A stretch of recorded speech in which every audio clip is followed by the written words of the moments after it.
শুরু করছি আজকের গল্প। বইয়ের ভেতর ভূত।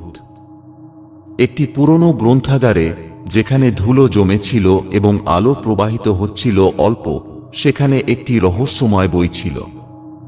বইটির নাম ছিল অন্ধকারের প্রতিধ্বনি। স্থানীয় লোকেরা বলতো এই বইয়ের ভেতর একটি ভূতের আত্মা বন্দী রয়েছে।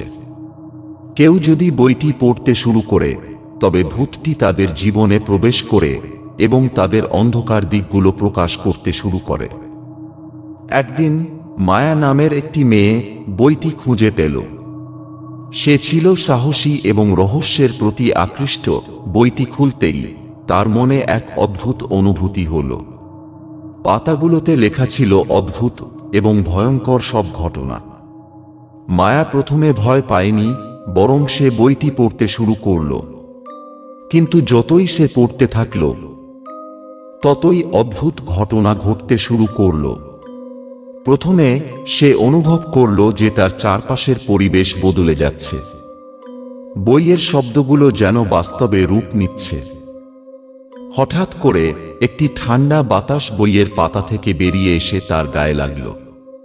মায়া ভয় পেয়ে গেল, কিন্তু বইটি পড়া থামাল না।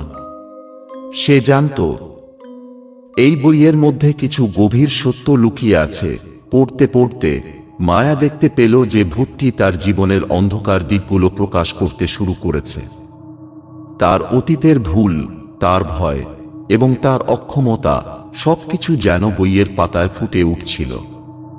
ভূতটি তার সামনে এসে দাঁড়ালো, একটি অন্ধকার ছায়ার মতো। তুমি কি সত্যি জানতে চাও? ভূতটি বলল, তোমার জীবনের অন্ধকার দিকগুলোকে মোকাবিলা করতে হবে। মায়া ভয় পেয়ে গেল, কিন্তু সে জানত যে তাকে এই ভূতের মুখোমুখি হতে হবে। সে তখন বলল, আমি প্রস্তুত। আমি আমার অতীতের সাথে মোকাবেলা করতে চাই। ভূতটি মায়ার জীবনের বিভিন্ন ঘটনার দৃশ্য দেখাতে শুরু করল। সে দেখল কিভাবে সে তার বন্ধুদের সাথে বিশ্বাসঘাতকতা করেছিল, কিভাবে সে তার পরিবারের প্রতি অবহেলা করেছিল এবং কিভাবে সে নিজের স্বপ্নগুলোকে ত্যাগ করেছিল।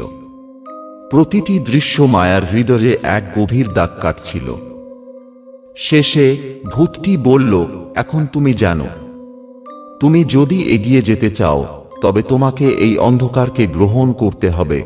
মায়া বুঝতে পারল যে এই ভূতটি আসলে তার নিজের ভয় এবং অপরাধ বোধের প্রতীক।